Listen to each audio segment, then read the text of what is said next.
Hello there, welcome to episode 39 of Never Mind the Bullens. My name is Mike Peters. This is your bite-sized Everton podcast and vodcast.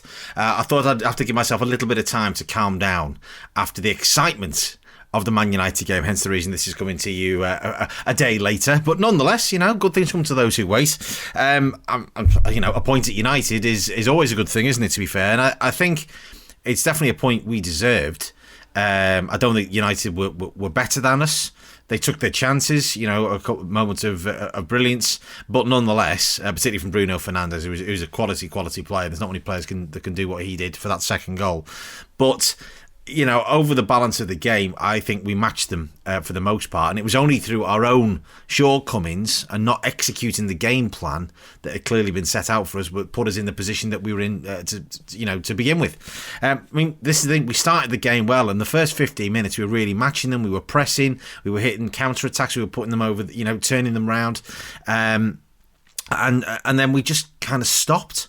It was very, very odd, and then all three goals, five of the six goals that were scored last night, and I'm sure United would argue about the James Rodriguez one being preventable. Certainly five of them are absolutely preventable and came from just individual or collective mistakes and not doing the simple things that you need to do, the nuts and bolts stuff that you need to do as a Premier League team.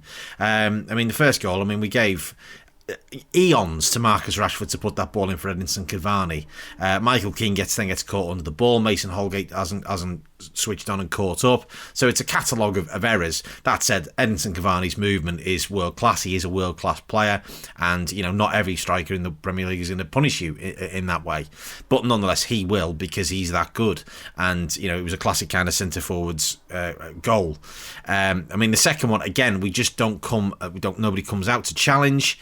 I don't think it was Tom Davies, because he didn't quite know where to put himself. So I'm not going to necessarily say it was his fault, because he was excellent last night. That's his best game in a long time, and his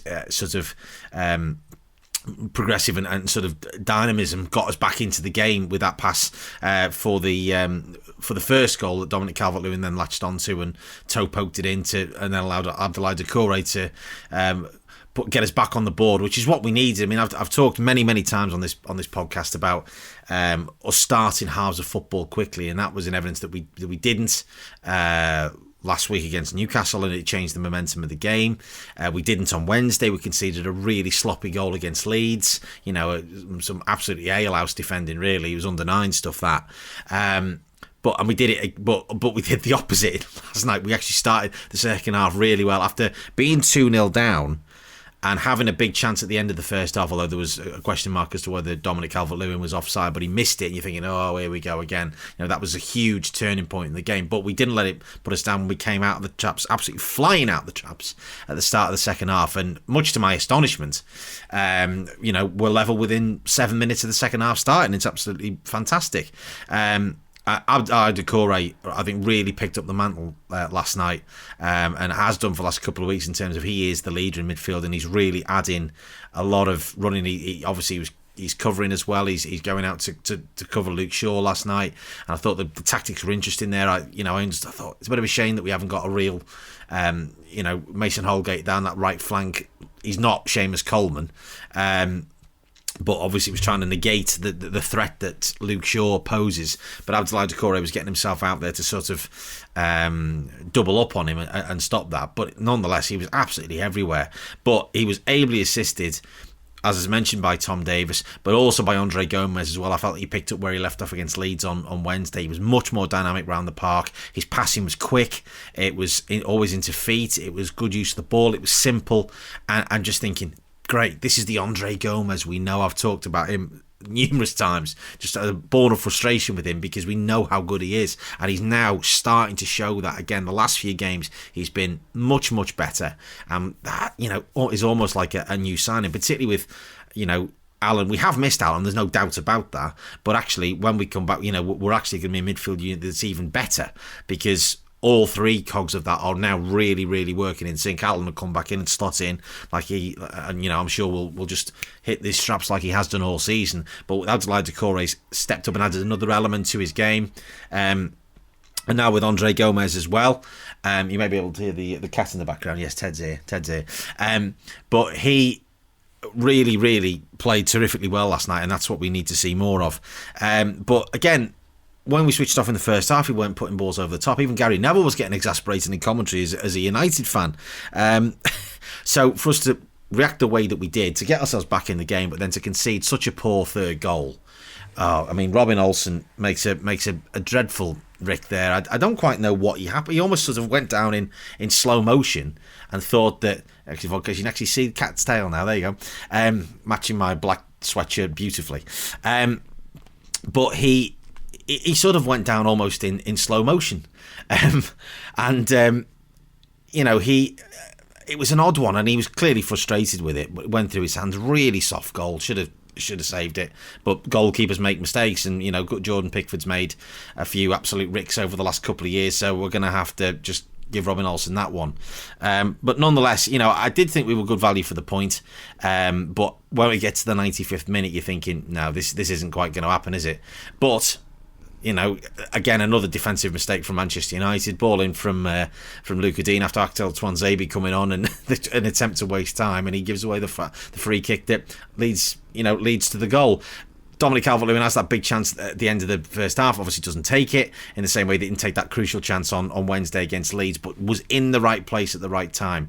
And it's just, you know, the draws like in those instances do feel like wins. There's no question. I was pogoing around the room when we got that equaliser, because I felt we deserved it, but you're just thinking, nah, we're just not going to get this. Having got ourselves back into it, conceded another poor goal, we've got ourselves back into it and shot ourselves in the foot yet again. I must make mention again of Ben Godfrey. He was again absolutely outstanding, and you know, looking at that now, 20 million quid for that lad. It looks like an absolute snip. He was fantastic last night, and you know, you just wonder, well, actually we've got real quality and strength in depth in centre half positions with Yerry Mina, with Mason Holgate, Jared Branthwaite out on loan at Blackburn, of course, still to come back in. You know, we've got some really talented players there. It's absolutely superb, and it gives Carlo options, of course, in terms of whether he wants to play with wing backs, you know, more attacking, having Seamus and Luka Dean bombing on, or whether, you know, he wants to be more defensive to try and negate threats when we need to, and that flexibility is something that we've not had without putting square pegs in round holes. But he's clearly good enough to play left back, even though it's not his natural position. He's done extremely well there. Mason Holgate clearly good enough to play right back, so it's terrific to see. I've said over the last few episodes about this sort of couple of weeks, which we're in kind of the middle of now, also actually technically the end of it now, mark of a crucial 2 weeks. But given the fixtures that we've now got coming up, obviously Tottenham on Wednesday in the FA Cup, they're not in the greatest of form at the minute. They've really gone off the boil. I didn't see the game against Chelsea on Thursday night, but you know, everything I saw a bit of it actually. I saw the first half. I was half watching it, but you know, they've not been at it the last few games, although they have got West Brom as I'm recording this. But we've got Tottenham obviously on Wednesday in the Cup, as I say. Next Saturday we've got Fulham at home, which, you know, Fulham's record at Goodison is absolutely woeful, but nonetheless it doesn't really count for much when there are no fans there. But you would still expect us to have more than enough to beat them, with, you know, Josh King having had a full week's worth of training with the squad. Alan hopefully will be back. You know, so we should have more than enough to beat them, even though they've been playing some reasonable stuff lately, even though they've not necessarily been getting the results. Then the Man City game is now scheduled for a week on Wednesday. That's a massive game. Not just, I think in terms of us to say, well, actually, can we catch them up? Because we're not that far behind them. You know, that would be a big thing, but also, let's say, you know, I'm not saying we're going to win the league, obviously, but in terms of pulling us closer to the Champions League places, the games are in hand for us, you know, looking at where we are and where the teams are above us in terms of the points differential, and also the amount of games more that they've played. It's massive. And then, of course, with the Merseyside derby coming up at Anfield, I mean, I know our record obviously is absolutely appalling at Anfield, but hey, no fans. They've lost 2 on the spin at home. So, it is vulnerable. Fortress Anfield has got chinks in the armour. So, it's a vital couple of weeks to see if we can string just a little bit of consistency together and continue that great away form as well, particularly at Anfield. What's that? Unbeaten in 7 now, which is fantastic to see. So, he's now trying to match the home form to that as well. So, until Wednesday and the Tottenham game in the FA Cup, you can get in touch at NMTBpod on Twitter or nmtbpod@gmail.com. Until episode 40, come on you Blues.